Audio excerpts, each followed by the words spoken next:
wait time is approximately forever.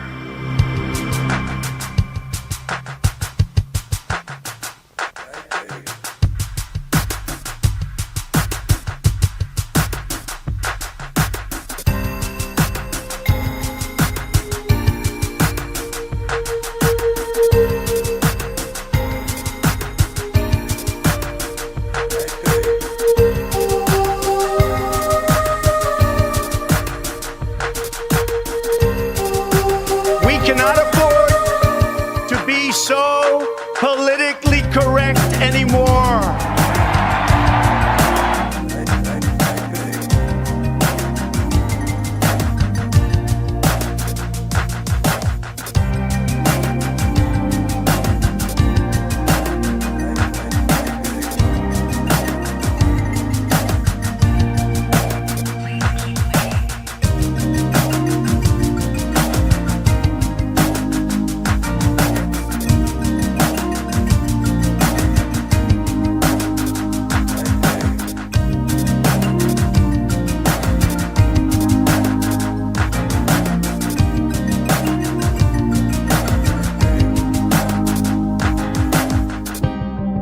Americanism, not globalism, will be our credo. Please continue to hold for the next available representative.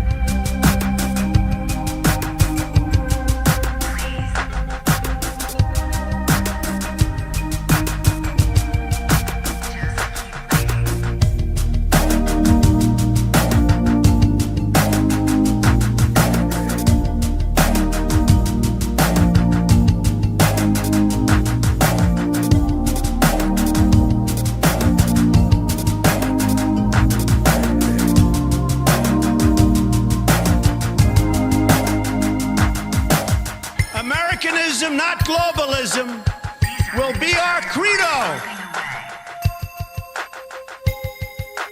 We appreciate you waiting and waiting. What is it you're waiting for? Do you even know anymore?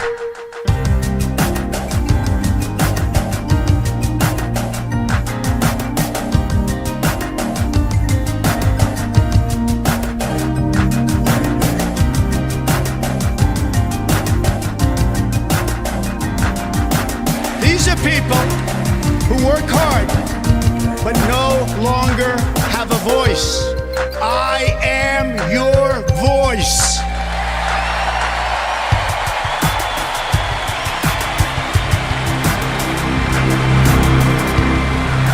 Disconnected. Hello, everybody, and welcome back to a brand new rendition of the weekly wrap-up. And we're going to be talking a lot today about what took place on, I guess you would say, Saturday morning. And a lot of people were asleep. I was lucky to not be sleeping, and it was a lot of fun on social media because Donald Trump, apparently, they say he's starting another war, a regime change war. Well, if he did, he won it in 3 hours, which is pretty cool and awesome. And whether people like it or not, I think the answer is that it's a positive thing. And you kind of saw the reaction a little bit differently between this one and the Iran strikes as well from a lot of people. Maybe it's because we're focusing more on direct issues that, benefit Americans more so than, possible weaponry. Either way, neither have led to war, neither will lead to actual war, and both have, to a degree, a benefit to the United States. And under this president's leadership, under this State Department's leadership, under everything we've seen, the foreign policy has been pretty much A plus, if not you want to say A, because we haven't seen a completion grade between Russia and Ukraine just yet, which I think now it's more likely to happen than it was before. So like the stream, we already hit 100. You guys have been completely on game tonight. We have almost 300 people in chat because so many people are here to tune in, and because a lot of people are kind of gaining interest in politics, I think, and they're gonna be interested later on this year because you have the midterms, because you have so many things taking place that are a major positive that are going to be taking place because people saw 2025. It got off to a rocky start. Make no mistake about it. You had plane crashes everywhere. Even before Donald Trump took office, you had like helicopter crashes in random places. And, Trump shut down the inauguration. You didn't have a traditional, setup there. People were speculating if that was for like safety concerns or not. Regardless, it's been an interesting year in 2025, but you had hiccups. You did. And we'll get to some of this later, but 2026, the groundwork that was laid out in 2025, kind of like 2018 versus 2017. 2018 was when you started to see the economy really start to reach a lot of new heights and get better in the eyes of the American public in particular. And this, I think you will see the same thing. Seems like more of a soft landing for the economy when it comes down to it, more than like this recession, 5% inflation because of the tariffs that so many people promised us. Where is it? I'm still waiting on it. In fact, it's kind of going down, albeit slowly, but it's getting better. And you also have these other developments. So a foreign policy just masterclass from Donald Trump. You saw this partially in year one. He was allegedly, according to so many people, starting World War III with Iran. Didn't happen. He brokered a ceasefire deal between so many different nations, whether it's India, Pakistan, whether it's Armenia, Azerbaijan, Israel, Iran, Israel, Gaza. You saw that most recently. Would you think people would stop talking about Israel 24/7, but they can't. They're just too consumed by it. And now you have a foreign policy masterclass with Venezuela. So here's the deal with Venezuela. You have a guy in Nicolas Maduro. First of all, he's not legitimate. Now, I don't think that's a reason to go into the country and take him out in and of itself. I'm not going to sit up here and make this about, it's democracy. It's not about democracy. We don't need to be toppling leaders for democracy to begin with. But you have a guy who has just completely run the place into the ground, which has caused a lot of migrants to start to pour into the United States from Venezuela. He's shipped people into the United States. He's shipped drugs into the United States that have killed, countless Americans. And now Donald Trump is saying, okay, enough is enough. We've had it with this guy. We've given him warnings. We're fed up with him. We're done with it. We're going to go establish American dominance in our own hemisphere. The Monroe Doctrine, they say, as Trump said, the Donroe Doctrine with him. And I said whenever he put Marco Rubio as Secretary of State, which I called back in June of 2024, which left a lot of people, questioning or shaking their heads.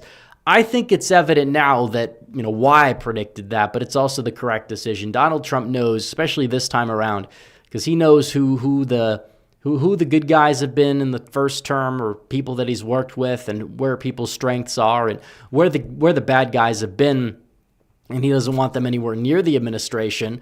So now you have Marco Rubio as Secretary of State. People said he's more of like a neocon or whatever. And we'll get to some of that in a bit, because you have people saying that this is an act of neocon. They're like, it's terrorism. It's violating international rights. It's like, who cares what these people want to label it?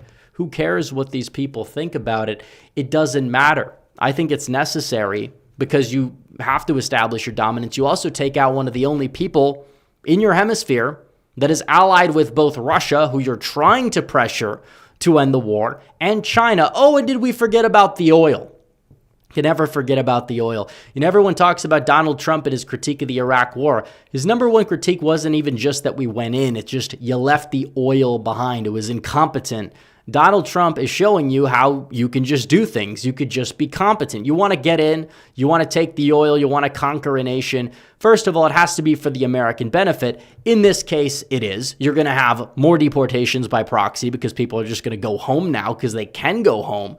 And on top of it, you'll probably see gas prices go down. Gas will be cheaper because there's going to be more supply. That's even going to go down exponentially if you're able to get Russia to come to the table and broker a deal there, which, by the way, Russia has been allied with Maduro, and now they understand, okay, America's not messing around. Donald Trump, he just does things. We got to be careful of this guy. And maybe we should, listen to him a little bit more than we've been listening, because Trump is unpredictable. That's his foreign policy. Remain unpredictable, no endless wars. If you're going to go in and do something, it's going to have to be for the America First benefit in some way, shape, or form. It's going to be successful. We're not going to, leave American soldiers behind. They're not going to be, killed. They're not going to be getting killed like they were in Afghanistan or wherever. No, this was an operation. It was very successful. It was done swiftly. It was done in the middle of the night. And that's partially why I feel like you have a lot of people that might be not upset at this, is because it was a victory. It was an obvious win, an obvious foreign victory. You take the guy out, you arrest him, you humiliate him, you bring him to the United States. Now there's questions of what will happen to the regime. Will his VP have the mantle? Will these other people be able to, have more of a claim to the mantle now that Maduro's gone or he's out of the picture? Well, I think regardless of what happens, whoever's in office understands what the consequences are, because you could easily just be deposed. You don't mess with the United States. And just seeing the U.S. go in there and just take care of business, you're honestly not that patriotic if it doesn't make you feel something, if it doesn't make you feel like the energy. The same thing with Iran. Doesn't mean I want a war with Iran. Doesn't mean I want war with anybody. Doesn't mean we need endless war. This wasn't a war. That wasn't a war. The people that are upset at this are the isolationist types, which, again, Trump is not an isolationist. He's never been an isolationist. He's been about peace through strength. He's been about realism. And that's what's differentiated him from the neoconservatives of yesteryear and years past, who have talked about and sometimes used those slogans, but have never actually meant it. Trump means it. He means business, and he gets things done. So good for him. Good for what he was able to go out there and accomplish. And he got the year going off to he got it on the right track to start the year. So a victory for Trump, a victory for the people of Venezuela, but also for the people of the United States. Because it's not like, we're going to take out a brutal dictator for democracy in the middle of nowhere. That's not necessarily going to be in the best interests of the United States. This is in the best interests of the U.S. because this guy is directly harming Americans, and we can take the oil. It would benefit us. And honestly, I would like to do this more. I've said it for a while. Mexico, the cartels. Shouldn't be too difficult to take out the cartels if you use the power of the U.S. military. I don't see why you can't go in and do it. You can get it done very quickly, and that would be very beneficial, and it would save countless lives. Even if we lose lives in it would still save lives on net in the long run, which would really be what it's about. So the U.S. carried out a large-scale strike, as Trump says, against Venezuela and its leader, President Maduro, who's been captured with his wife and flown out of the country. He did a press conference. They released pictures of the Situation Room, as we've seen other presidents do, like Obama with Osama or whatever. And Marco Rubio deserves a lot of credit here because this guy has navigated it perfectly. In fact, one of the reasons why I wanted Trump to pick him is because he actually showed restraint with South America at the time when it would not have been beneficial to go in. Trump wanted to go, and Rubio said, not yet, don't do it yet.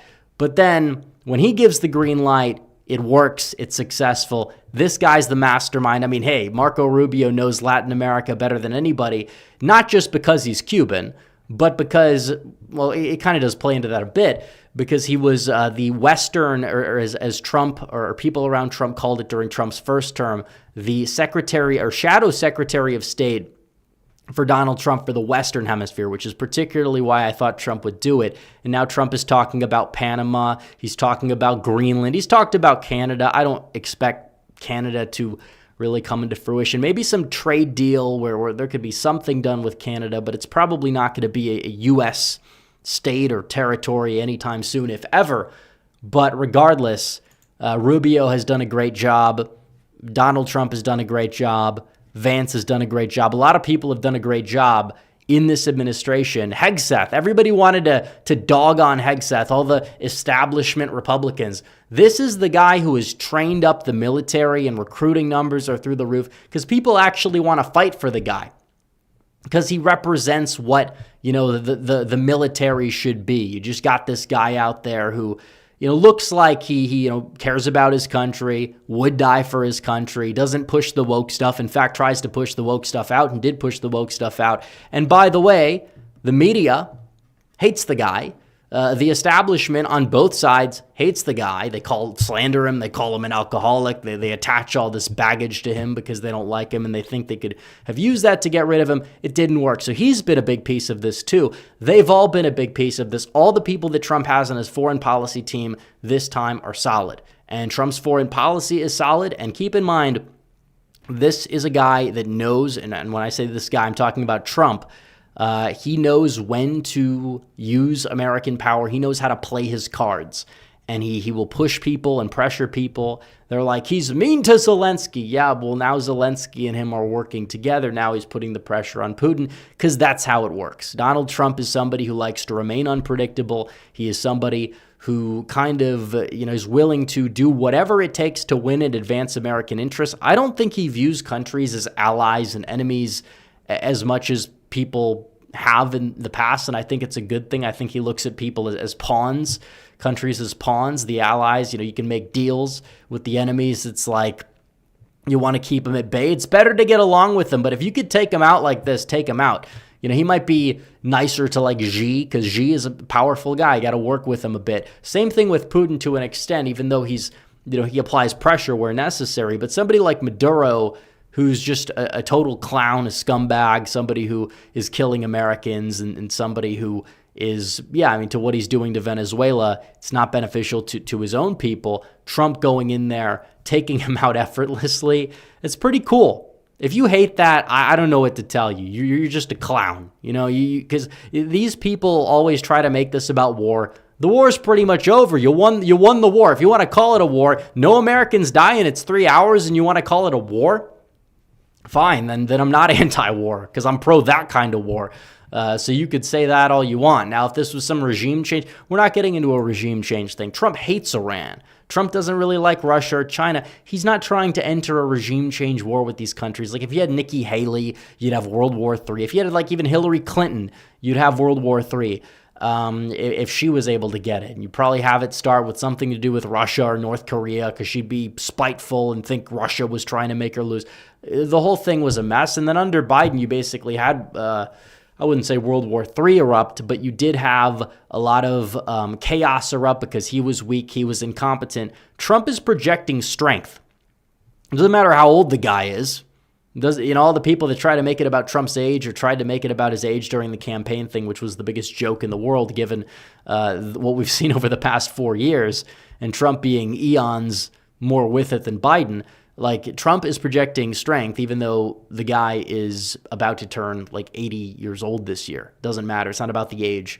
It's about the strength that you project. It's about your wit. It's about your judgment under pressure. That's what it's about. And under pressure, you have seen Donald Trump go out there and succeed in the foreign policy department, but also in general. I mean, even when it comes down to like the campaign trail, he's always been the closer. He always does very well down the stretch, did very well 2016, did very well 2024. That's why he was able to win. That's why he was able to come back to the White House. But you have all these people that don't quite get it. They don't understand the method to what isn't even madness because you're winning. It's peaceful. All you did was take the guy out. You took him and you arrested him. You brought him to the United States. And it was a very successful operation. And that's a victory for Trump. And it displays the strength of America and American exceptionalism on that, on the world stage.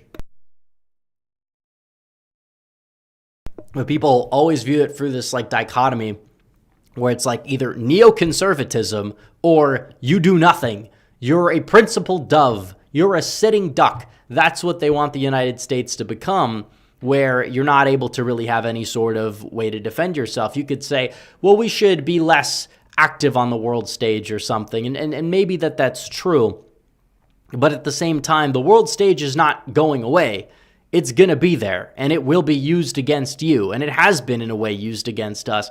Trump doesn't like that. Trump wants to, take control. He wants to be competent. He wants America, he understands we're not going to leave the world stage. He's not an isolationist, even though he's less interventionist in some ways. In other ways, he just wants to be number one. We always said, we're the number one. We're the number one. Now China's rising. Russia, they're not really. They try to be this power. How's that working out for them? Venezuela and Ukraine, talking about like the comparative sizes or even like the GDPs or whatever. Like, yeah, I mean, Ukraine's probably been more built up in the military department because they've had to be, but still, like, being able to go in there, they haven't won that war in how many years, even though it's a much smaller country, right? They should be able, you would expect, to make some progress. The United States just goes in, okay, bye-bye, you're done, you're gone, we win. It was like just incredible. They arrest this guy in his like pajamas or whatever. They humiliate him. They make him look like a clown. But it's like you have the people with the serious hats on. It's actually neoconservatism is whenever the military does something, that's war. It's like the people that say anytime the government does something, it's socialism. And, we could have a debate about like, should the U.S. have a wealth tax, or should we, people want to talk about phasing out certain elements or privatizing Social Security or whatever. If you take the no side to that debate, or in the latter, or you take the pro side in the former, doesn't make you a socialist, right? It just means that there's things that you can change the economy one way or another, try to tweak it, try to improve it. I'm not trying to get into that whole debate right now, but it's kind of equivalent to that, because it's obvious that if you raise taxes by 1%, that doesn't make you a socialist. Okay, it just doesn't. Just like if you decide to have a successful military operation, it's not a war. It doesn't make you a neoconservative. Neoconservatives want a nation built across the globe because they think that it's going to bring democracy to these places. It's not really about that with Venezuela. It's about what benefits the United States. They've not been benefiting. We can take their resources. We can put a puppet in there.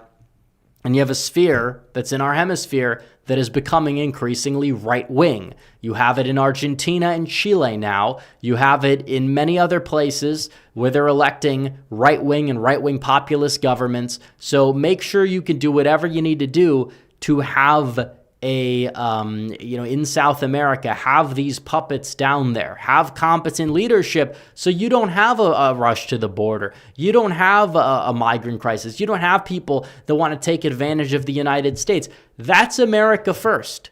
Even Pat Buchanan, who has been known as like the godfather of paleoconservatism in the modern age, one of the fighters against neoconservatism, he's supported many military operations in South America because he understood that it benefited the United States and was in line with what was called the Monroe Doctrine, which means that in this hemisphere, yes, we're going to be the kings of it. We can do whatever we want. It's our playground for our military. It should be. We shouldn't be in the Middle East. We shouldn't be over there for any reason. Now, it's like, yeah, if you could take out the Iran nuclear facility with the push of a button, I'm not going to say no, because they hate the United States. And if they did develop nukes, then, yeah, they would probably try to use them against us and many other people. Not just Israel, by the way, as many people would just love, though they're rushing to point it out. Somehow you have some people trying to make this about it. They can't really do that. It's not effective, doesn't work. It's lazy. It's like, oh, there's 3 different alliances here until you get, it's like, okay, whatever. But with the whole Venezuela thing, it's just a very, very successful operation. That's like the number one takeaway, because you didn't cause a war. You didn't have a regime change war. This didn't turn into even like Reagan with Nicaragua. This was just a very quick action. You just said, okay, we're going to go there. We're going to win. We're going to get in, get out. And it's like you drew up the play. It was executed perfectly. It's over. It's done. So as much as they want to sit there and whine about it and cry about it and say whatever, doesn't matter. The guy's done. They took him out, and we'll see what happens. We will see what happens. Anyone talking about the destabilization of the region? These are the same people saying, well, it wasn't even successful because the VP is still around. Well, they could just do the same thing to him too. But Venezuela is about as destabilized as you can get. You're not going to destabilize the region more so than anything else. Whoever you get is going to be better. This is not Iraq. You have people, that will compare anything to Iraq or World War II. And you could draw parallels. We don't want to do anything risky for sure. And if we're being attacked by foreign powers that are fighting against each other in other countries, you name it, then that would be a world war. This is not a world war. This has nothing to do with World War II. This has nothing to do with the Iraq War. If anything, you could compare it to some of the Reagan operations that were less successful, but it doesn't matter because this was successful. We'll see what the long-term gains are, but Donald Trump is somebody that takes restraint. He understands that if you're going to go to war, it's going to be a quick war. It's going to be 3 hours. You're going to win it. No Americans are going to be killed, and it's over. And that's a victory. You're going to say, if you say no to this out of principle, you're just like, it's like you see like Thomas Massey's doing. It's ridiculous. These people are clowns. They're not serious. They don't want to win. They just want to whine. In a world full of whiners, be a winner. It's your choice. You want to be a whiner? Be a whiner. Go somewhere else. You want to be a winner? You could stay right here. You can win. You can make America great again. The other people, all they've done is whine for the past year like an ungrateful little child. Now we're going to start to see the benefits of this administration. And these are going to be the same people that say it's because of me. It's like nobody cares what you have to say. Nobody listens to you. Nobody knows who you are. You're terminally online. You're a clown. It's over. Doesn't matter. So we will see what happens. But everything I've seen about this has just been ridiculous. Now Trump is saying, what about Greenland? Could we get Greenland? And Denmark's like, the United States has no right to annex Greenland. It's like we could just go to Greenland. You could put a few thousand people in Greenland. The U.S. military arrives. They don't have to do anything. If they arrive, it's ours. It's over. There's nothing they're going to do about it. You can pressure and bully Denmark. They say, of course, the left's like, America's bullying other countries like Venezuela. They're killing us with drugs. I mean, of course, Ruben Gallego's going to be saying that because he has family in the cartel. That's proven. You could look it up. He's acknowledged this too. But like Greenland thinks they're going to fend off the United States. Denmark thinks they're going to fend off the United States. We could just cut off your NATO payments. It's pretty quickly, all that free healthcare that they have, it's because of us. Who pays for it? We pay for it because we pay for their militaries. So we could easily take Greenland. They don't want to be a part of Denmark either. I don't think they'd be very resentful over time because the benefits they're going to get, even if they're, at first it's like, they're just not willing to accept it. They're going to accept it. What are they going to do? What are they going to do? You got the Department of War back, and we're still taking things. We're doing it effortlessly. We're not getting in long regime change, endless wars. We're just doing things that are benefiting the U.S., that are America first, and we're winning. I mean, how much would we just gain for resources alone? I mean, it's incredible. Why do you think Trump wants Canada? A lot of it is not because he wants people from Toronto in the United States. It's mainly because he wants those northern provinces. I'd rather go get the northern provinces, like the Northwest Territories, like Yukon, like Nunavut or whatever, because that's where the oil is, that's where the energy is, and you probably would want like Alberta and Saskatchewan to become like its own entity, maybe a U.S. territory where we can like send the oil down from there. And it would be great. The United States would drastically improve its resources if they had Greenland. Panama Canal would be great to get control over. It's like, what's Panama going to do? Like, seriously, what are they going to do if we just show up? Like, we have a military budget that is like insane compared to other countries. In fact, ICE, because of the big, beautiful bill, is going to have a larger budget than a lot of other countries' militaries just based on the funding from that bill alone. So they want to sit here and say, oh no, the United States isn't going to be able to do anything. Yes, we can. We're America, bitch. We're going to do it. That's Trump's real foreign policy. It's not, I'm going to be a sitting duck out of principle. Like, if that's why you voted for Trump, you're not paying attention. Like, you're not. When Trump says no new wars, it doesn't mean we're not going to use the military ever. That's how you lose. That's how you get rolled over. That's not neoconservatism. That's realism. That's reality. So, yes, it's a good thing what we did in Venezuela. We could do it in many other places too, which is probably why you're going to start to see these other countries start to fall in line. It doesn't even matter. You don't have to do it in Colombia. They'll just either shape up or get somebody else in there. You don't have to do, with Russia, they're going to be more likely, I would imagine, to see this and say, okay, we're going to come to the table, because if they did this with Venezuela, who knows what they'll do next? Because they'll be like, oh, Trump is not some, he's not some isolationist, because he's never been. People that see that are just misreading the room. They're dumb. They don't get it. And it's always been that way with these people. Even in Trump's first term, you had some people freak out over the whole Soleimani thing. And it's like, this guy kills Americans. He's a terrorist. If you could take him out and you don't cause a war, you take him out. And that's what Trump did. And Trump has done it he's done it so many times. It's honestly beautiful. Not to glaze him too much, but it's true. Like how he operates on the world stage. If there's ever an area to really just blindly trust Donald Trump, it's that. Whether you don't have to agree with anything else he does, but his foreign policy is objectively an A+, a 10 out of 10, if not above that, just based on how he operates. And if people don't get that, they don't understand strategy. Like the art of the deal thing, that was an appeal of Trump for, a lot of people for the economy. But I don't think a lot of people really saw it that way for foreign policy initially. We're talking about like 2016. But in the first term, it shined through, and it really needed to shine through in the second term. And it has shined through in the second term. And we'll talk about in a second after a quick water break, the critics that say Donald Trump is focusing too much on foreign policy, and that's like a bad thing, even though he has focused on everything and does focus on everything. It's like, oh, Trump talks to a foreign leader. He's just like George W. Bush. That's not how the world works. These people would not have survived Donald Trump's first term, where there was like serious chances of us getting involved in wars and possibly not leaving them soon enough, because you had people in Trump's administration and even in his own Pentagon who were lying to him about things like troop counts in Syria, so we could stay there longer than we needed to be. Like you had a lot of scumbags that are now out of the picture. Why do you think the left is so mad? Why do you think the left is so angry?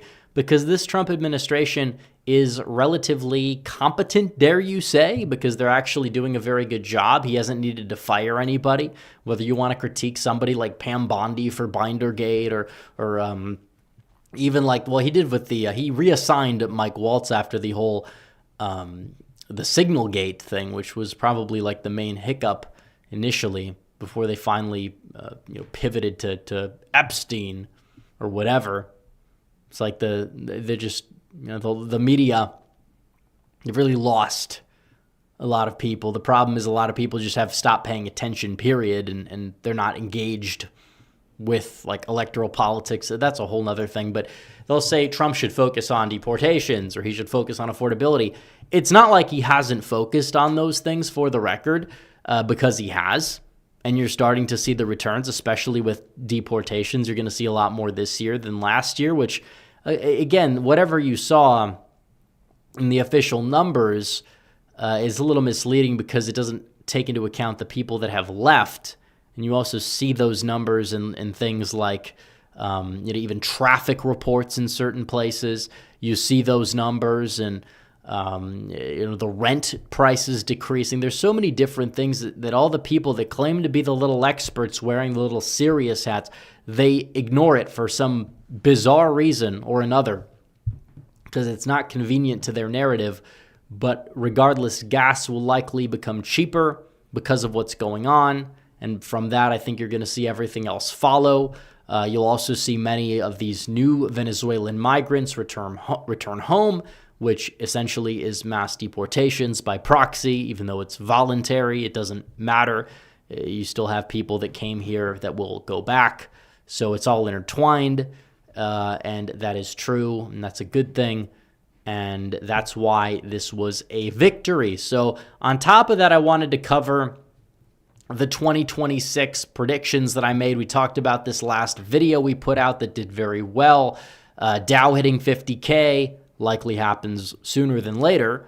A ceasefire in Ukraine, that one some people say is iffy, but after what we saw, I would say I think it would be more likely if you're going to be doing this to put pressure, because it's kind of a proxy on people like Putin and Xi without like a direct attack. For example, America's 250th birthday. This is a good way to kick it off by flexing the American muscle, going out there, doing something and winning. It's not an endless war. This is not, we're going to be spending all this money and all this human capital and we're going to be fighting for something that doesn't benefit the United States. Has nothing to do with that. So the people that want to whine about war because, there's an army involved. We're in a different country doing something.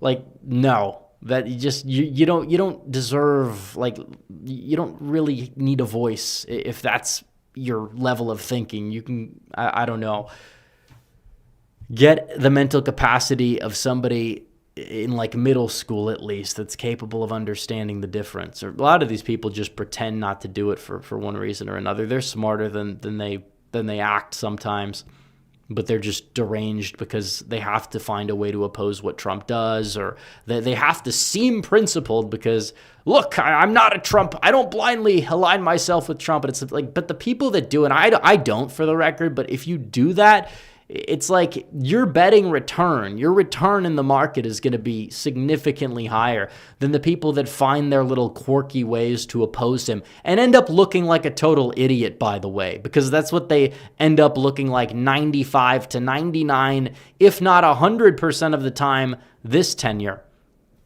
So no blue wave, we've covered that, because the map doesn't really allow the Democrats to gain any more than 15. Even if they have a decent year, I don't think they're going to gain any more than 15 seats. In fact, Republicans have a shot to hold. Doesn't mean they will, but they have a shot to hold. They'll have a respectable showing. Inverse 2022 is a lot more likely than a repeat of 2018. Even if the popular vote is like D+, it's not going to matter. Record levels of deportations. It would be a massive waste of funding if you can't see any uptick, and it would take like 100,000 more to get there. Seemingly based on all the hiring they're doing, it's going to happen. Now, this last one really depends on whatever Alito or Thomas decide to do, but 1 to 2 new justices on the court, I wouldn't be shocked if one of them stepped down this year. If one of them didn't step down during Trump's term, I would be very shocked, but I think there's a good shot that I think 2 is lofty, but I think you probably get 1 new one. And now Trump, I think, can interview these people or vet the people based on where they've stood or what they've written about, certain decisions where his other picks that were recommended by Senate Republicans have failed, have come up short. People like ACB, people like Kavanaugh, you name it. So there's a lot of reasons to believe that this is going to be a good year. I think that the benefits of the big, beautiful bill starting to come into fruition and all of these new manufacturing jobs that could happen due to the investments that we've seen made in the United States, as well as Trump actually like taking the Biden signed, not created, but signed CHIPS legislation and gutting it and making it workable. And then you see all this new construction, and it's going to come into fruition, and that's going to be a very good thing that we're seeing. And definitely AI, the bubble eventually bursting. You're going to probably see more jobs and maybe some different types of jobs come on the market. But regardless, it's going to be a good thing. It's going to be a very positive thing in terms of what this year has to bring for the country, for the economy, foreign policy, everything, every kind of policy that Trump has enacted. It's starting to really, this will be the year where it comes into fruition. So it is make or break, but I'm confident that it's going to be a solid year, regardless of what the end result in the midterm ends up being. So we will get to super chats because we have a lot of them, and we have a lot of, I don't know how many people, I haven't checked the stream, but we have 529 people in chat. So that means we have quite a bit to get to in the super chat department. So we will get to that right now. We have plenty of people. And we've hit our goal. So Jared the American 1776 says, this was an early birthday present as my birthday is on the 5th of January. So happy birthday. In 2 minutes on the East Coast, it'll be your birthday. So happy early birthday. Also, so glad Maduro's out of power in Venezuela. That country's free.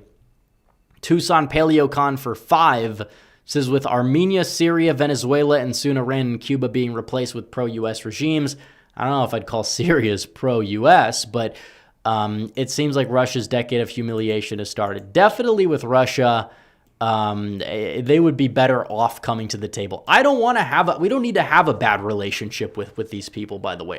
That's the other thing. I'm not for starting proxy wars to own Putin or whatever, but you have an issue with Russia to an extent where they probably should be kept at bay. Ukraine is one thing The rest of Europe is another. We don't want them. We don't need them taking Poland. We don't need them going through Europe. That doesn't mean that we need to spend all this money in NATO. NATO needs to pay up. Europe needs to pay up. They need to be more self-sufficient. That's one thing. But with Russia and their sphere of influence, they are anti-Western. You could say, oh, well, they're like socially conservative. Really, they're that socially conservative that like Putin's like pro-immigration, all this stuff. I'll give them a pass with like the abortion rate because, Ukraine's is also high. A lot of these former Soviet territories that were under communism have very high abortion rates. It's not necessarily the fault of the current leadership entirely. But Russia does seem as if they're kind of hitting a little bit of a wall.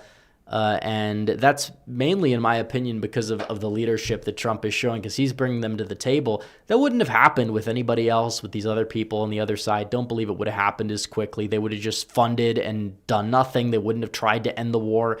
They didn't want the war to end. The neocons don't want the wars to end. Trump wants the war to end, but apparently that like makes him the neocon or something because he, I don't know, did something with the military. You can't touch the military. We have to dismantle the military or we're neocons. Okay, fine. Then I'm George W. Bush if that's the case because you're a retard. So, American Nerd 76 for 5 says Maduro in jail, Iran in potential revolution. And again, I don't want to be a part of that for the record. I don't want to be we're not joining that, but if they have a ground up regime change in Iran, then yeah, it's a net positive for sure. But we don't need to get involved. Cuba sweating nervously. That's true. My God, it's only been 4 days in 2026. It's been great. Yeah, well, we have to have our spheres of influence. That's how you have peace. It has to be through strength. That doesn't mean we want war. We don't want endless war. We don't want to be going in and we don't want to go in and topple the Ayatollah. Trump has talked the Prime Minister of Israel out of doing that, which again kind of shows that we are not controlled by Israel. And in fact, we have control over Israel to begin with because we're America. We don't get, if you get pushed around, if you have weak leadership, we don't have weak leadership right now, for the record. Stephen Kanizik says if Maduro invites Trump down to Miraflores, I think it would have been very rude of Trump not to visit him 2 days ago. Who cares, honestly? Trump they've tried diplomacy. They've been doing this for 10 years. The guy's killing Americans, indirectly. So Trump is going to do what he can do. Trump is diplomacy first. The notion that Trump was being impulsive or whatever, I don't really buy it. American Nerd 76 says, seriously though, as much as I'm glad we got Maduro and his wife, shouldn't we try to get his cronies who are left in Caracas as well? Well, I think that we'll see what happens on that front because I think that they at least know Trump's not messing around. So maybe they'd be more willing to play ball and listen to his demands, or they will suffer the same fate, if not far worse. Christopher Laurie for 5 says, we could debate American hegemony all day, but I'm perfectly okay with it over the Americas. Well, that's the point. Like Canada, we should, people talk about what the greatest ally should be. Objectively, Canada should be the right answer. I mean, you share so much in common. It's like if aliens saw like Minnesota and then tried to like recreate it as a country or whatever. You have a lot of shared culture. You should they should be more respectful. A lot of these people don't like Americans. A lot of them are disrespectful to the United States. They're very nationalist in a way, but their nationalist identity is like very liberal. Like it's like, oh, we're better than them. We're better than the United States. And that's not really something that I'm very cool with. That's why I'm not really a big fan of a lot of Canada, but we should have a better relationship with them. And we should be doing so by exerting some sort of, I don't think we need a military operation there, but we definitely need some strong leadership that can push around their leader. And it's funny because they elected the Carney guy because they thought, oh, he'll stand up to Trump, and then Trump makes him just as much of a little bitch as Trump made Trudeau. So that was pretty funny. But yeah, over the Americas in particular, we don't want cartels in Mexico. We don't want drug boats in Venezuela. Yeah, absolutely. It doesn't mean that we need to police the entirety of or get into regime change, unsuccessful wars in South or Central America. But what it means is that they need to obey the United States. We run the show here, and we will push them around. And that's what it will be. They have to understand who runs this side of the world. That's what the Monroe Doctrine was all about. We can do what we want over here. Europe, we're not going to be meddling with them, and they're not going to be meddling with us. You didn't see the UK try to come back and claim the United States. You didn't see France or Spain or any of the people that own land in the United States try to do anything after the War of 1812, because that's what the Monroe Doctrine was truly about. And it lasted a very long time, and I'd rather get back to that and kind of expand that regarding a lot of like the world stage stuff, but you're not going to do that overnight. It's not feasible. It's not possible. Other countries have standing, and you can push them around, and you should push them around, but you can't just like fully retreat from the world stage the way that so many people expect. You can't push a button and not do it. It doesn't mean we want regime change wars. It doesn't mean we need to go into Iran and have a war with Iran. If they want to have a ground-up uprising, as it seems like they could be having, then that's great for them. It's great for the people of Iran, but it's not the American duty to police Iran or whatever, unless they are starting to build nukes. And if you could push a button, take out their facilities, why not do it? It's pretty simple, pretty easy. Be done in 5 seconds.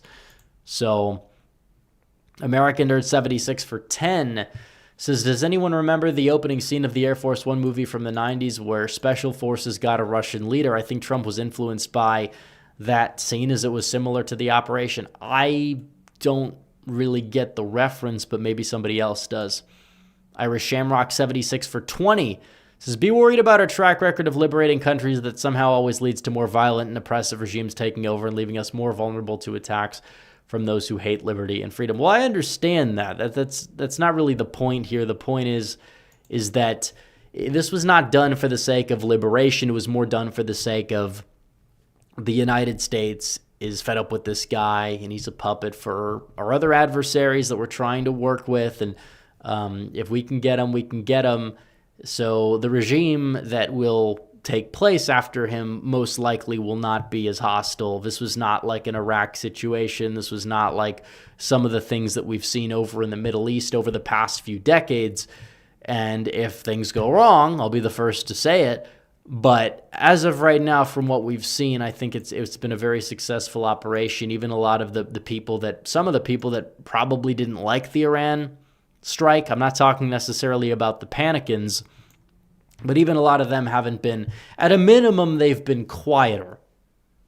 So Kevin HPE says, Alberta, the 51st state, Alberta independence from Canada referendum petition signature collection campaign starts tomorrow. Saskatchewan soon. Well, Saskatchewan, people forget about Saskatchewan because it's not as like populated, but it's more right wing and probably more willing to leave than even Alberta.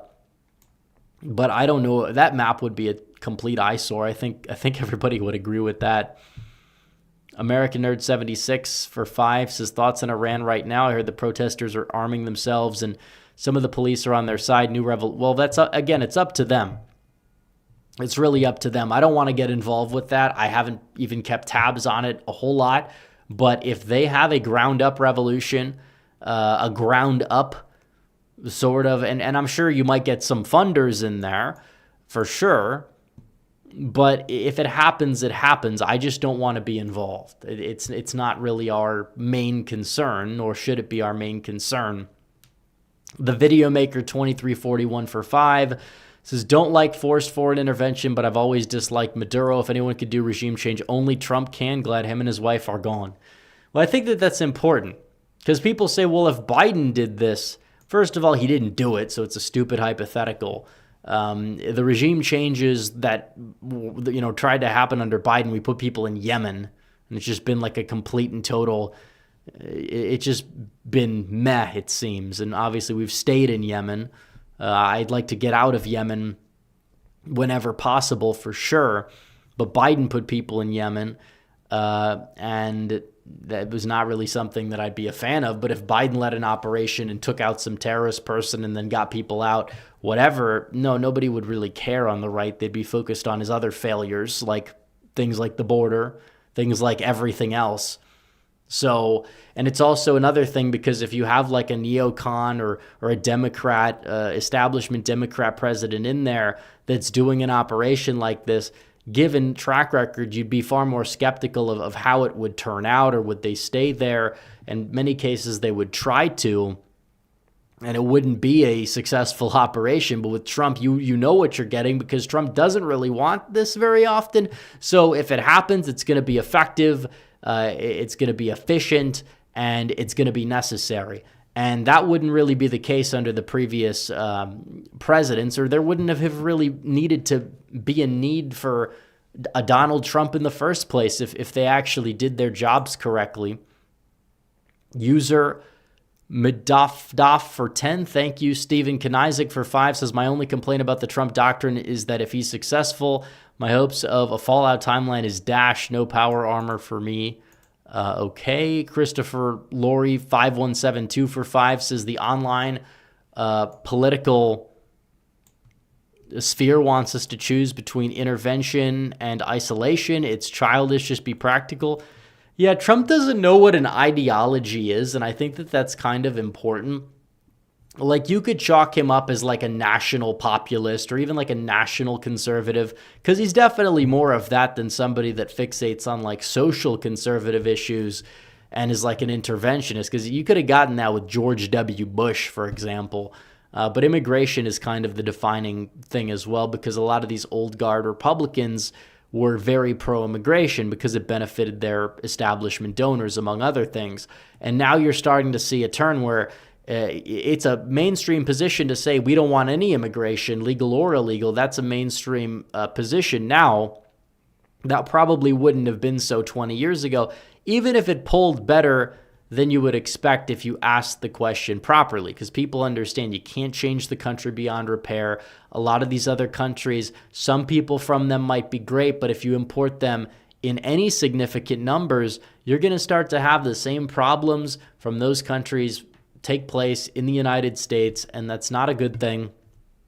It's funny. You import people from Haiti, you get allegations of voodoo and animal sacrifices with geese and cats and of the like. You import people from Somalia, you basically have like pirates with the whole like daycare fraud stuff. So it's like you can't import the third world and not become the third world. Like, this is not like selective migration. And even the people that we've let in through selective migration from certain countries have an insanely high in-group preference and refuse to assimilate and look down on Americans and don't really have the same respect for the land. Some people that we've let in have kissed the ground we've walked on, and that's true. But it's not true for everybody. So you have to have severe reforms to the immigration system, and now people see it. So the Overton window is shifting. Mr. Overton is not going to be happy of what is happening to his window, but it is necessary for the future of this country. If we're to have a country that we keep pushing forward. So Sanderford for 5 says, now let's pressure them until they hold elections per their own laws and respectfully and honestly offer to pay them for their oil at decent prices. Well, we have the power over them now that we didn't have before, because now they see what we're capable of. And if they want to mess around again, whatever they're going to see, it's going to be even more quick, more efficient, but not necessarily as peaceful. Real Texan Politics says, Tim Walz is rumored to suspend his reelection. Are you talking about for governor reelection campaign? Because, that kind of is an admission of guilt in a way for what's going on with this whole thing. I mean, you have these people that are getting paid all this money for operating businesses that are not even real businesses, that are not, in effect, there's no kids in the daycare, but they can't even spell correctly. It's not Learning Center, it's Leering Center. We don't know what that means, but apparently they are running a business that is not really in operation, and they're trying to pass it off as a legitimate business. And you see what's going on. The video maker 2341 says, let's own Blunt by supporting it. Yeah, I saw protests. That had to be the funniest thing of all. I actually saw protests with people with the Venezuela flag. I don't even think they're Venezuelan ethnically, for the record. If they are, they probably are illegal and came in under the Biden administration. But they're out there with the flags and they're protesting. You lost a war that benefits the people of Venezuela. That's a quote-unquote war, right? 3-hour war. You lost a 3-hour war. It benefits the people, and you're mad? Like, you're mad about it? I don't get it. I don't know how these are real people. Like, even if you're on the left, you can't... If you're intelligent and you're not deranged, you could look at something like this and be like, okay, well, that was actually successful. I'm sure they were stone-faced on CNN and MSNBC if they weren't being completely deranged and defending Maduro. But, oh well. Irish Shamrock 76 for 20 says, ironic for Trump to want to down a socialist nightmare, yet he keeps buying the government stakes in private companies. Don't care the justification, but picking and choosing winners is why Venezuela failed. Reject socialism.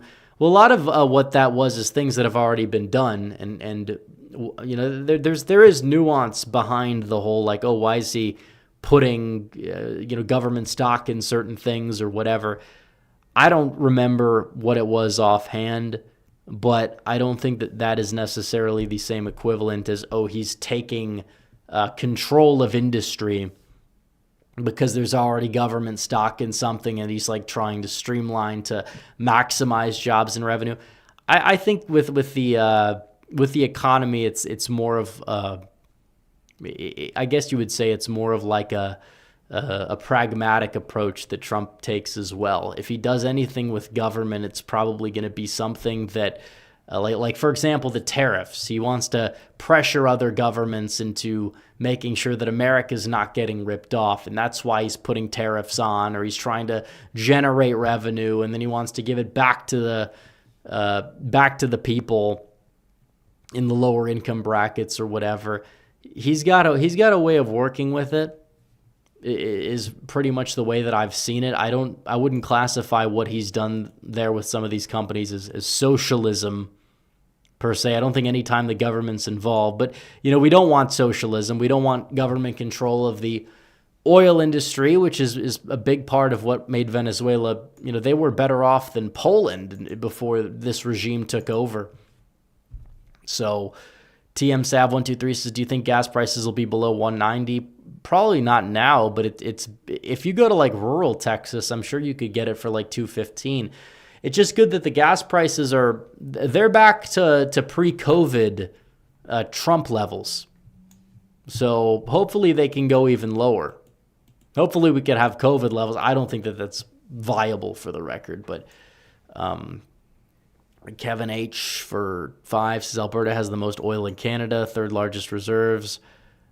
Cowboy and oil man conservative culture, so 51st state after it splits from Canada.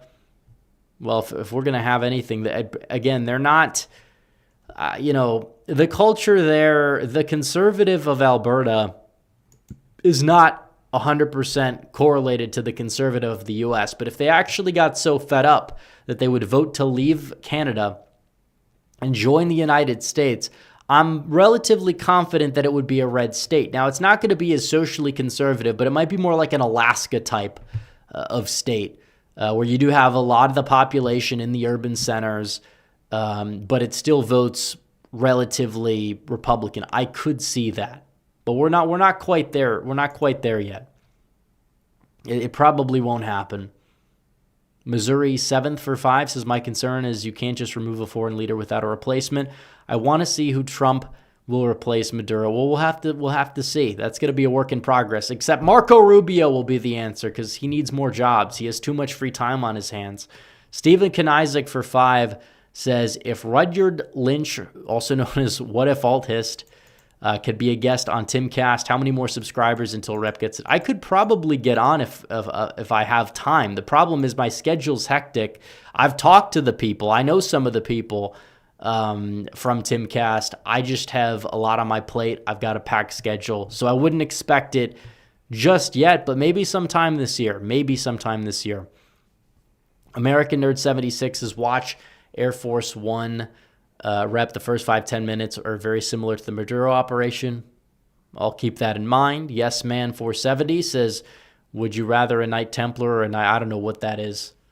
I'm not the right person for that super chat. I don't get the reference. But thank you, though, for the 5. Sean Browning 616 says, Monroe Doctrine revived Dems on an 80-20 doom loop. Well, yeah, that's the thing. They don't realize it. What have they been against? They've been against following the immigration law. And again, when you get a federal election, when all these things come up, and like Vance is out there defending it and it just like putting the Democrats in their place all day, they're not going to have a leg to stand on. Because you have that. You have, what's it called? He's striking cartels. He's killing drug dealers in the Caribbean. Oh, this is horrible. This is the worst thing ever. The drug dealers are dying that are killing Americans. Like, the backwards morality with these people is absurd. Like, John Fetterman is smart. John Fetterman understands. He's like, yeah, I don't like Trump. I'm a Democrat, but that's pretty cool. Like, that's how the Democrats should be acting if they were normal people, but they're not. This is not a normal opposition party that you have to deal with. A lot of these people are just unhinged people. And they need to, like, seriously just be defeated in 2026 and 2028.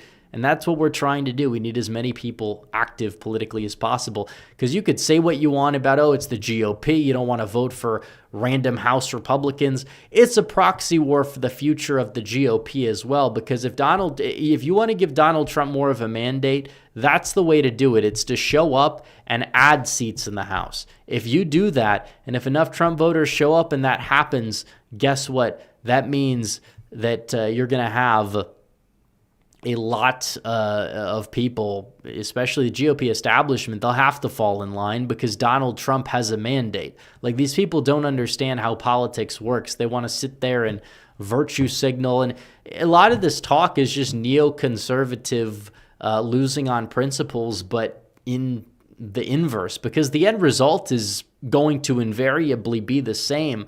If that's how you decide to operate, that's just what's going to happen. So don't be like that. That's the takeaway. So J.R. Williams 4029 for 5 says, deposing Maduro was a WEF-sponsored globalist move. Maduro offered everything, but the real issue was his opposition to, totally. It's all because of, he didn't like sex changes. He's holding a rainbow flag up there multiple occasions, first of all. This notion that he's like some anti-gay person. Like, that's why they took him out. Yeah, completely. It's because he opposed sex changes, abortion, and the alphabet stuff. Has nothing to do with that. The guy's a communist dictator. He's killing Americans. I don't care. That's not why they removed him. There's plenty of leaders out there who are far worse on those issues for the, globalist, global homo order, or whatever people want to call it, that don't get taken out, that don't get deposed. It's nothing to do with that. It has nothing to do with Israel. It has nothing to do with anything. If it was really about if you really want to make this about gay sex, it would have happened under the Biden administration. It would have happened then, but it didn't happen. And it would have been a disaster. So no, it has nothing to do with that. Like the defenses for people that hate America, regardless of whatever the motivation is, bending over backwards to defend Iran and China and all these other countries, you could say maybe we want to get along with our adversaries. That's one thing. I think it's beneficial if we have a working relationship with a country like China. Doesn't mean we shouldn't be better than them or working to be better than them, but you don't want to be on hostile terms. You don't want to be on the verge of war. But again, it has nothing to do with, like, this is not why Donald Trump decided, we're going to take this guy. Yeah, no, it has nothing to do with that. Like, people like Tucker Carlson have just completely gone off the rails. It's just the third worldist mentality. It needs to stop. Yeah, I'm not a fan of the governments of Western Europe and even the culture in Western Europe, and they need to change that, and they have a duty to change that. in their own countries, and they're starting to change that when you look at the younger generations and how they've been voting, and reform is surging in the UK, and all this stuff is happening in Central Europe, and it's starting to bleed over into Western Europe, and it's a great thing. That's what the West is going to eventually be like, and that's a good thing. But the notion that because there's some cuck stuff in the West that we got to bend over backwards for these people that have, even like Putin's an open borders guy for Russia. He's pro-immigration. He's pro-Islam. He's pro all this stuff. Like, the notion that it's like this guy is base, like he's going to do what he could do that in his belief is going to like build up Russia or strengthen Russia or make it a power player, or he has his own agenda. And we got to have our own agenda, and stuff like this kind of plays into that. We want to be in that sphere. We want to be the best in that sphere. We want to be above China and above Russia and above the EU and above all these other people. That's all true. We have to put America first. But the notion that just because some other countries don't, that we have to bend over backwards for the people that don't like those countries, it's so dumb. Like, it's not. This is not. You're not really. You're not opposing the globo homo. You're just like opposing or putting the United States at risk in a way that's. And I'm not saying that we need to be wasting all this time and money fighting these other countries or whatever. But you have to understand that this is like a game of risk in a way, where you have a foreign policy. You have to play the game in some capacity, or it will not end well. And that doesn't mean that the people that do not like it doesn't make somebody a neoconservative to say, yeah, I'm not the biggest fan of Russia. Oh no, you're a neocon. That's not how it works. That means Trump is, and so many other people are. It's just ridiculous. We need to be strong. We need strength. We need to restore things, even in that department, things you've mentioned, things like the social liberalism aspect. It needs to be phased out. I think it can be over time for sure. It's going to take a cultural revolution. That's going to take a while. But the national conservative aspect, that will start to transpire in the West. It's transpiring here. It's going to transpire in certain parts of Europe. And if not, then their countries are going to be screwed beyond belief. I'm not going to defend them, but it doesn't mean that I need to go out on a limb and defend the enemies of the United States. People that aid and abet that. You talk about, why is the Overton window shifted left over the past 60 years? Well, what about mass migration? Who's helped that happen? I don't know, maybe people that ship gang members and drugs and illegal migrants into the United States by the millions, like Maduro? You ever think about that for 5 seconds? Like, let's be real here. Let's be intelligent. Okay, nobody's taking dictators out because they oppose sex changes. So are they trying to take Trump out because of that? Is that why? The United Kingdom's going to come in and overthrow Trump? Like, don't be ridiculous. Now, Trump's had shots taken at him for many other reasons, and nothing to do with sex changes, which he's probably not even all that conservative compared to the rest of the GOP when it comes down to that issue. He just understands that it's common sense to oppose sex changes for minors and things of that nature, because it takes anybody that's like right of center to understand this. I'm sure whoever they put in there is not going to be some like significantly pro-alpha, but I mean, we have the guy that was deposed holding up like rainbow flags. There's how many pictures of he's a communist. It's like some people have to do certain things for national survival. It doesn't mean that they're not communists or Marxists at heart. So yeah, this isn't like a communist in name only type of leader. Videomaker 2341 for 5 says, do you think Trump might recognize Somaliland like Israel did? What are your thoughts on Somaliland in general? I don't have many thoughts. It seems like they're more competent. They want to break from the rest of Somalia because the rest of Somalia is less competent. And it probably, Israel's doing it something to do with their benefit for the region, or control in the Horn of Africa or something of that nature, which if they want to do that, that's their business. Should we do it? If it benefits us, that's the answer. If it doesn't benefit us to recognize, it could be a waste of time, but I'm not the most well-versed on Somaliland. Stephen Kanizik for 10 says, my personal conspiracy theory is that Trump's real reason for napping Maduro is that he heard Gavin Newsom needed Venezuelan oil before California gas hit $10 a gallon. Well, I think it's probably a little bit deeper than that, but I understand the joke. As for Newsom in 2028, we'll see. I mean, we could talk about the nomination process and who it's going to be. Newsom's going to run. Kamala Harris, very likely at this point to give it another go. I mean, she's up in some of the polls. Why wouldn't she? She's not running for governor. The only problem is she has never been able to sustain a campaign to save her life. How is she going to do that against Newsom?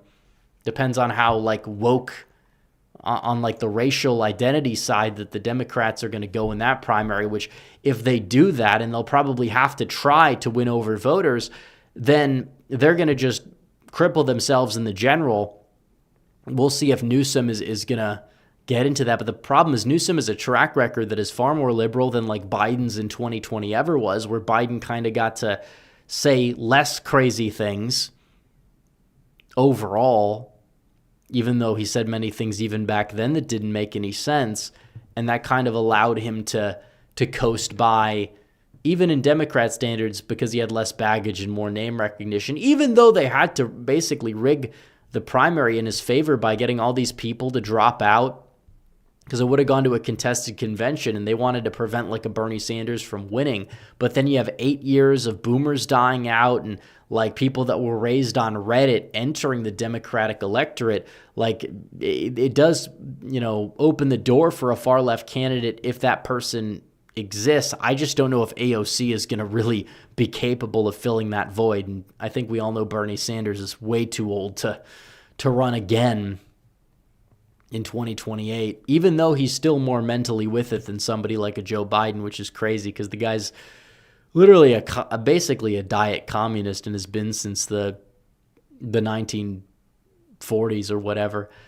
Clint for 5 says, any chance we could use this oil opportunity to start paying down the debt and boost the economy? Also looks like Walz has dropped. Well, we heard about the Walz dropout, which I think that, again, this was all because of just some 23-year-old Mormon kid who went up to Minnesota with a camera and started asking some questions, and it just already derailed the career of Tim Walz, which is pretty impressive. Although I think that if the GOP in Minnesota could put up a decent candidate, he would have been beatable. And also, will Walz try, or maybe he will try to go for the Senate seat, which is also a question.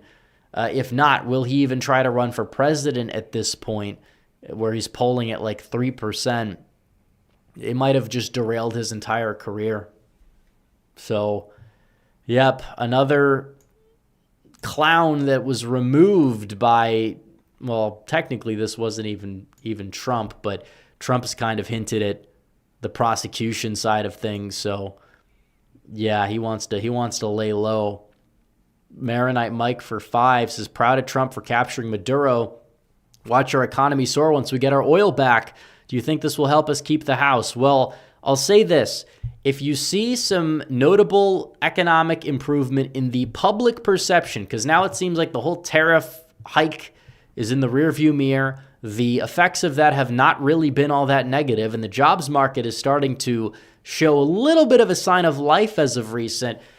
Yes, there's potential. I don't think it's because of this, but does this help the morale? Yes. You need morale boosters. You didn't have a lot. You had the big, beautiful bill, but you had so many people infight about how it wasn't perfect enough for them. Elon Musk breaking. Thomas Massey, of course, making a fool out of himself, trying to oppose it because of very minuscule things, even though those things would almost certainly happen anyways in other bills that would be passed in a Democrat Senate. So either way, we're seeing improvement already. I want to see more. The number one Achilles heel is healthcare.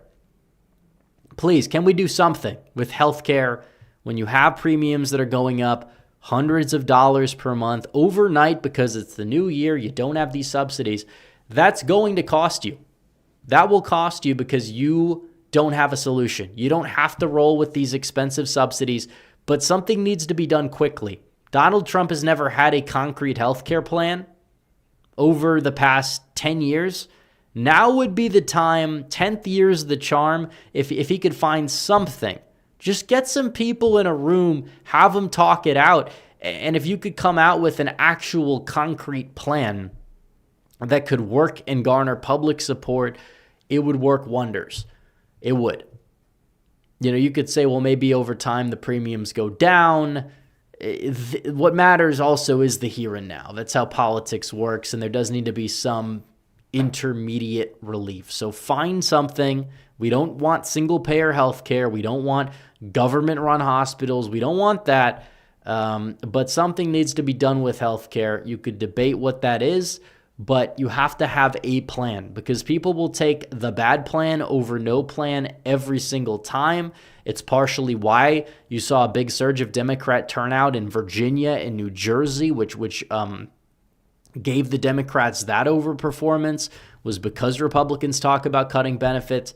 You can't do that. It doesn't work. Government needs to stay open. And if you have a shutdown, you got to win the shutdown, which they were winning it for a while, but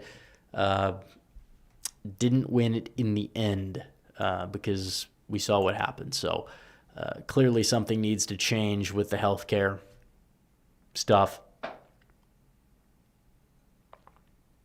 Let's see. Top Gear Fan 2848 for 5 says, after the special election debacle, should we stay and fight in Virginia and New Jersey, or should Republicans consolidate power and flee to red? Well, New Jersey's still trending right. Like, you can't take a 1 year, one-off election is like some big thing. Can't do it. So,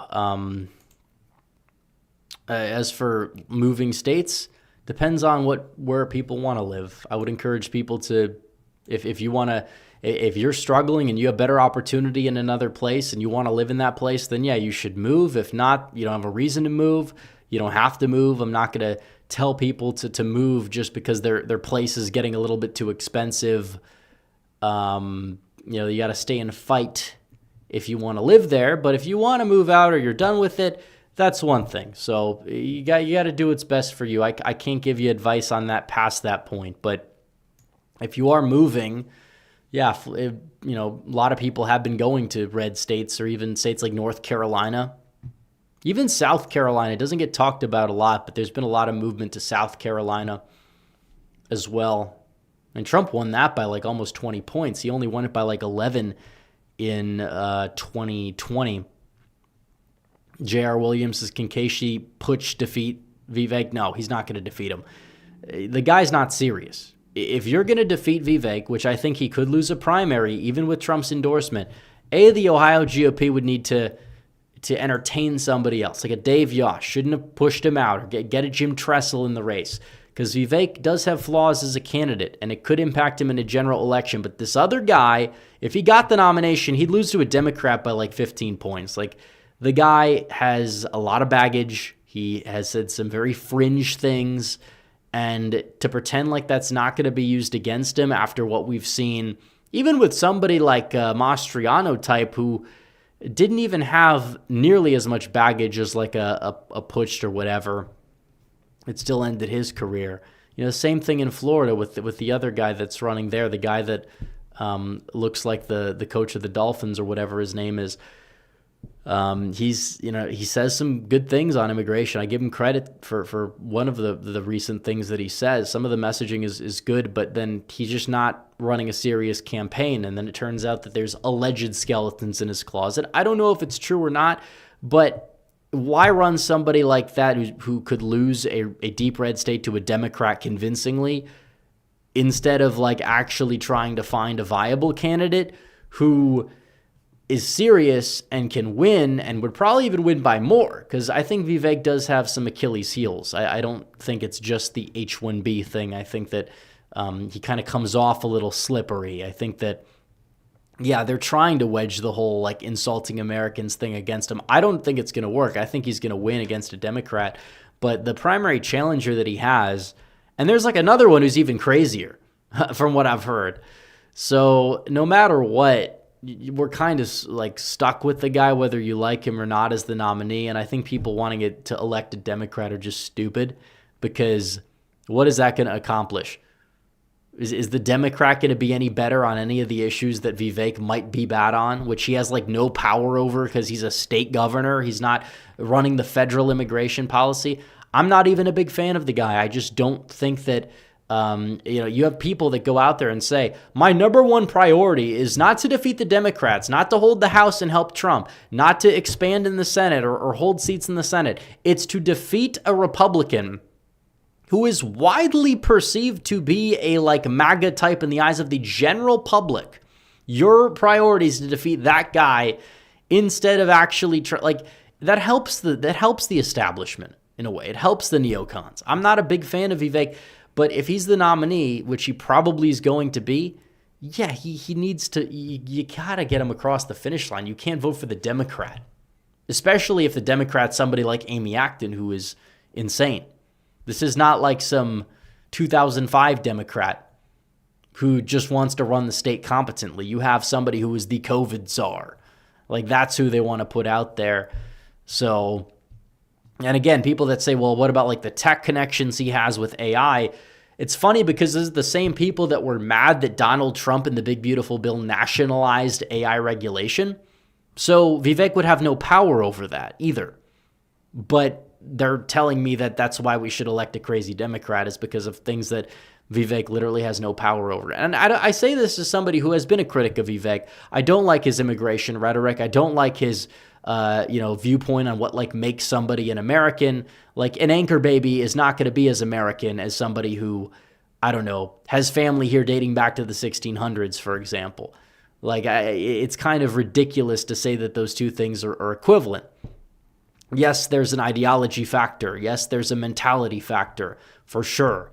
It's not only how long you've been here, but to say that that can't be a factor at all, or America's just an idea, that's where people lose me as on the flip side. So there are criticisms there of Vivek.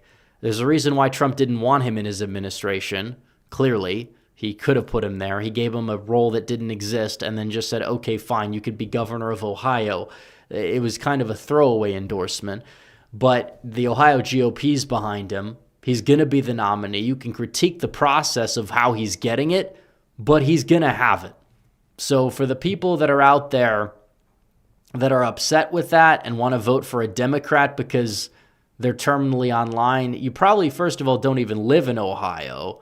Second of all, there's other priorities at hand than making sure this guy loses, who's still better than his opposition and will not have national aspirations past that point anyways, because, again, his window is shutting.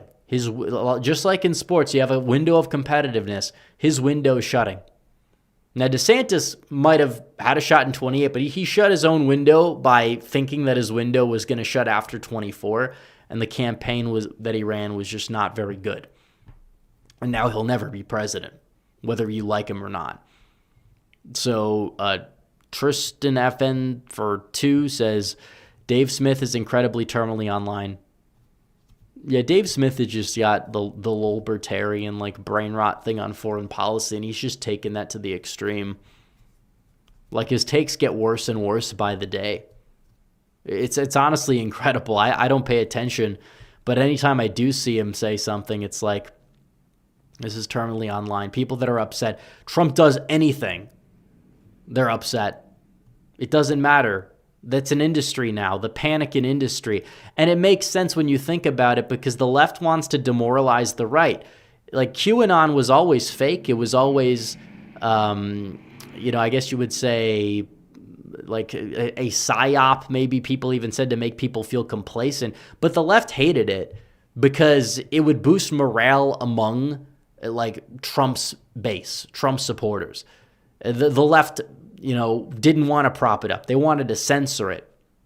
Now the left will take people that they did censor for like a decade and then platform them and then boost them and treat them as legitimate because they happen to be critical of Trump, even though they're from the right. Because they understand young men, you could say young white men in particular, but a lot of the fans of a lot of these people aren't even white to begin with. So it's mainly young men that they understand they're not going to get them back anymore by lecturing them or being woke.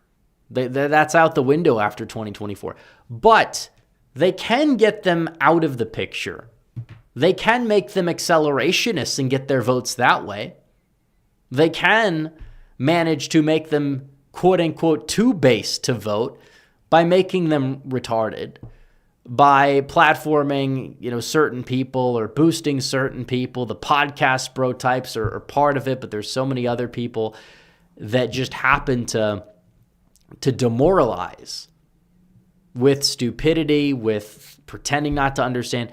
Because at least under Trump's first term, they knew that the online right was relatively united, even if there were ripples here and there. Now they want to just drive the division. They don't even care who they're platforming at this point. That's why censorship is kind of gone, not just talking about X, but on other platforms as well.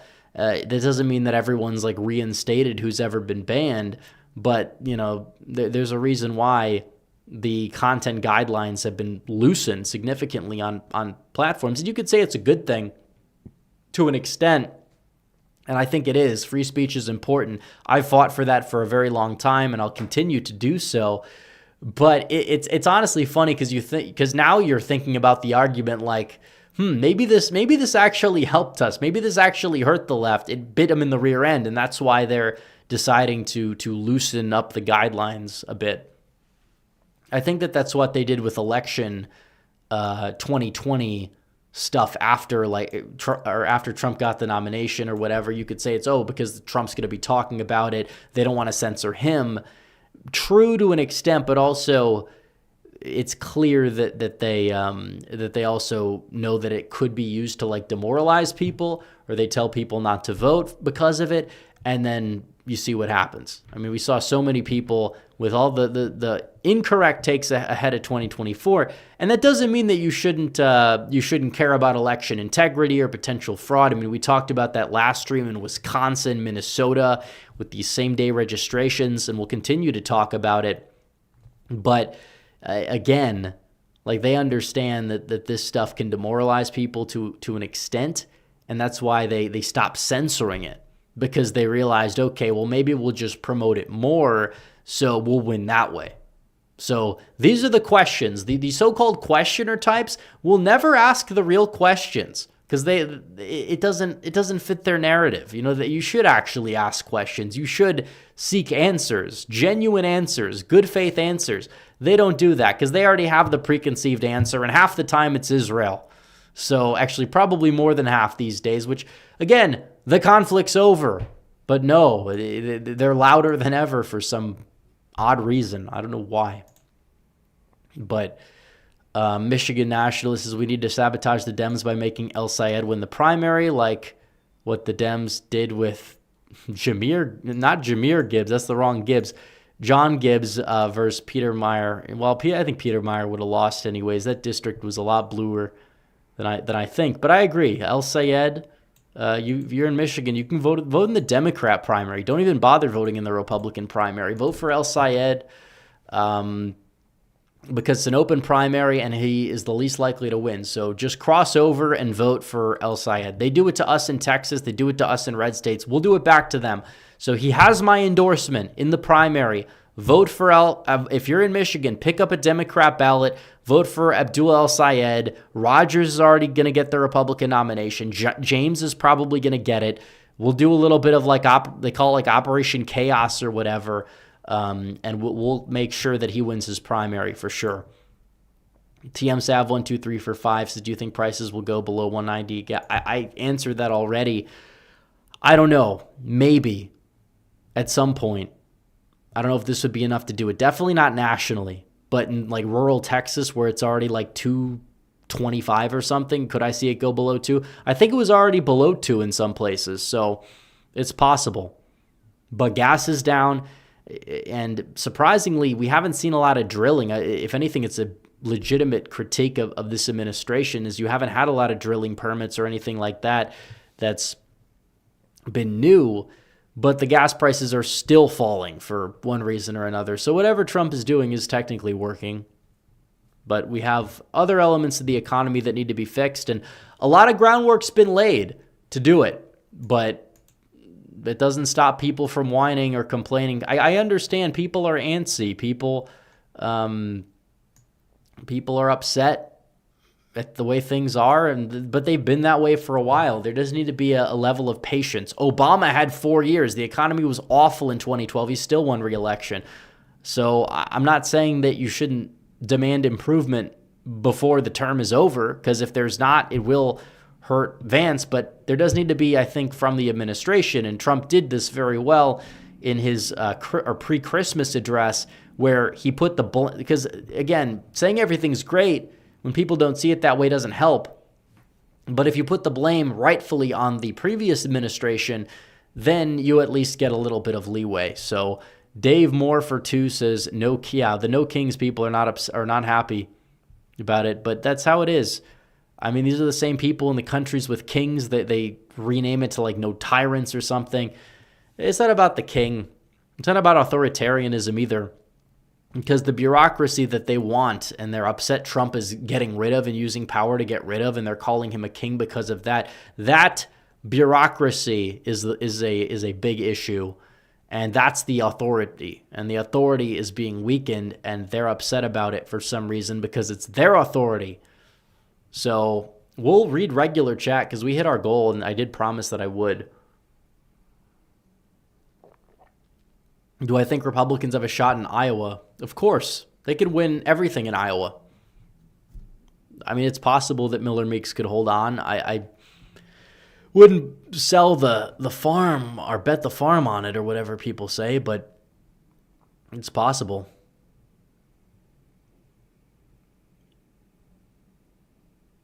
Obama got it. Well, yeah, Obama did import a lot of the Somalians, but also New York City has a large rising Islamic population from migrants in Queens, and a lot of that happened under the Obama admin and the Biden admin. That doesn't really get referenced a lot. There's a lot of like underrated increases of and Obama ruined a lot of metro areas. He ruined the suburbs. He put low-income housing in places where you didn't need low-income housing.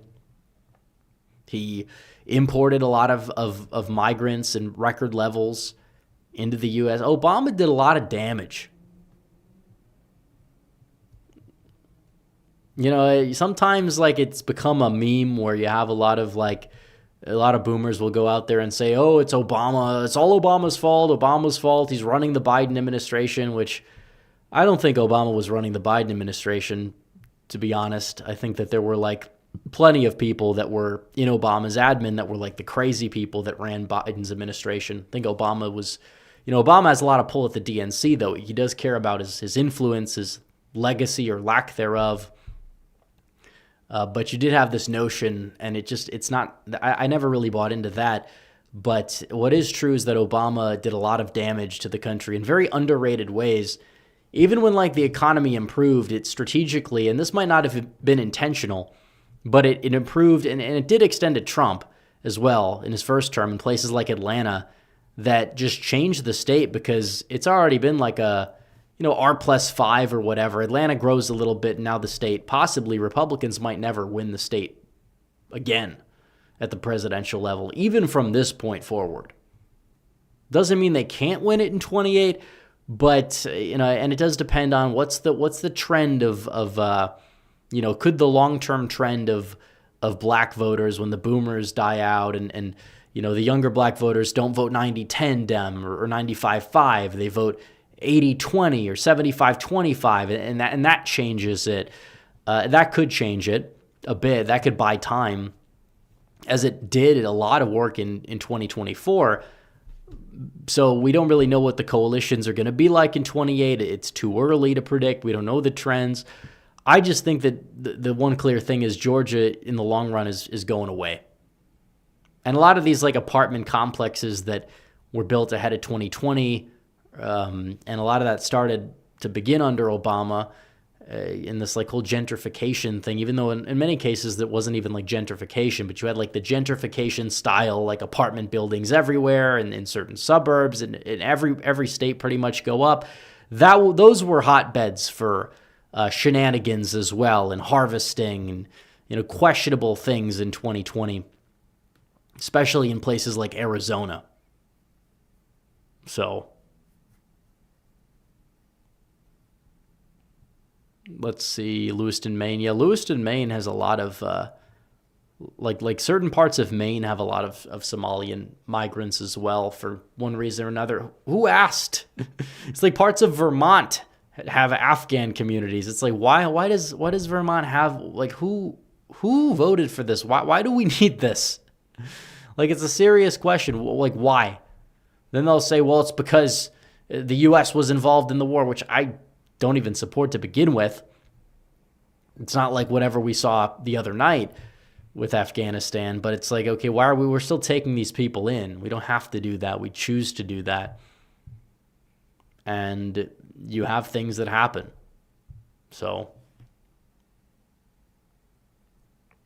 like, the country is not going to be the same the more you take from like third world countries.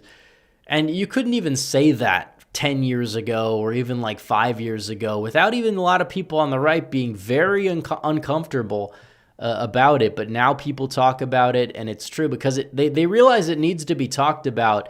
And the more we get pushed to the brink, the more we're going to start, getting there and talking about it, especially in the post-Trump years. If Vance becomes president, he's, in my opinion, he's severely going to make it a priority to reduce not just illegal, but legal migration as well.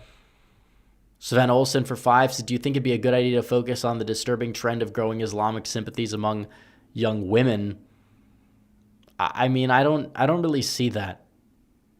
I think that while there is a legitimate argument against Islamic immigration, there does tend to, some things will go like viral on social media, and then people will say that this is like, they'll blow it a little bit out of proportion. I don't think young women are turning to Islam from everything I've seen at all. Michigan nationalist for 2. I missed that one. Says discuss Virginia State Supreme Court as a GOP majority. Probably not for long. Wild and Crazy Bear says McCain said don't be scared of Obama. Well, yeah, that was a mistake. You don't fight back. You see what happens. If McCain wasn't in an impossible position electorally, for sure. Bush was very unpopular. Obama did have a lot of support among young people, many of whom are not Democrats anymore because they grew up. But yeah, I agree with Tucson Paleocon where he says, if anything, there's more of an aversion. Well, yeah, women are not really all that into the social conservative aspect in general, let alone Islam. I don't see that. But as the super chat I was reading, about McCain saying not to be scared of Obama. Yeah, he wanted to come off as decent. Well, where did that get him? He lost. And there's a chance that he would have at least put up more of a fight if he was willing to actually throw some punches. So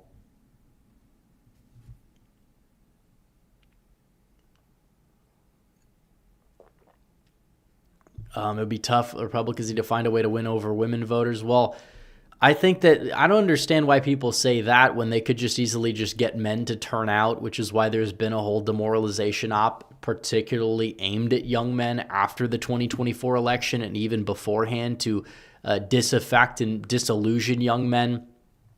Like, women will follow if the men follow. If women that get married vote far more Republican than women that are single, and they kind of catch up.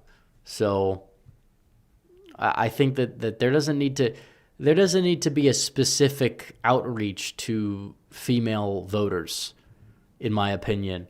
Nor does there need to be an explicit outreach to male voters, but you should just have a masculine platform and an authentic platform. Men will support it. enough women will follow, make it cool so it's, young people can kind of resonate with it. For example, Trump did very well among young voters for a Republican, and you want to continue the trend. So someone says Vance can't restrict immigration, and is that, well, here's the deal. First of all, his wife's not an immigrant. Let's get that out of the way. Second of all, do people not realize the memes that we've seen over the past 5 years? Never ask the immigration restrictionist where his wife's from. Like, have people not seen the memes like that? Like, it doesn't matter. I think most people would push a button to deport their in-laws no matter where they're from, okay? Let's be real. So this notion that, that's why Vance is... It's another demoralization op. That's all it is. It's another demoralization op. Vance is somebody that's it's funny because you have some people that say Vance has like a secret, he's a secret establishment neocon, and then like some of these like paranoid neocons or whatever that still might have voted for like Trump or whatever because he's like better than the opposition. They're saying like he's some like far right whatever. It's just like all the dumbest people in the world have Vance derangement syndrome. It's partially why I support him. And now you have, because Marco Rubio's doing a great job, to his credit, I like the guy, but you'll have some of these people that are now saying, why should we take Vance over Rubio? And it's like, these are the same people that were like shilling for DeSantis and his campaign crashed and burned. These are the same people. And I like Rubio, for the record. I probably wouldn't trust him at the top of the ticket because I think immigration is my number one issue. And I think Vance would be better at that than Rubio because Rubio has a worse track record on the topic, whereas Vance has brought many things to the forefront and is operating in all of the right circles and has for quite some time regarding the issue of immigration. So that's why I take Vance over Rubio, but and Rubio's doing a great job and he'd be a good VP for Vance and all that stuff is true, and he probably will be whether people trust him or like Rubio or not. But there is a push, and Rubio is doing a good job by not buying into it. It's not his fault. He's not going to do what DeSantis did and take the bait from all the like establishment influencer class or whatever that begged for an alternative to Trump, which failed miserably, by the way. And I think Rubio is not dumb enough to see that, where he said, I support Vance if he runs, which is smart because he knows he'll probably A, get VP, and B, he doesn't likely stand a chance. Now, if Vance doesn't run for one reason or another, then Rubio probably does run, and he probably, hopefully would lose some of the establishment support, but I'd still be looking to see who would jump. You get a lot of people jumping in the race at that point, so who knows? Who knows who the nominee would be, but I think Vance will run. There's no reason why he wouldn't at this stage in the game.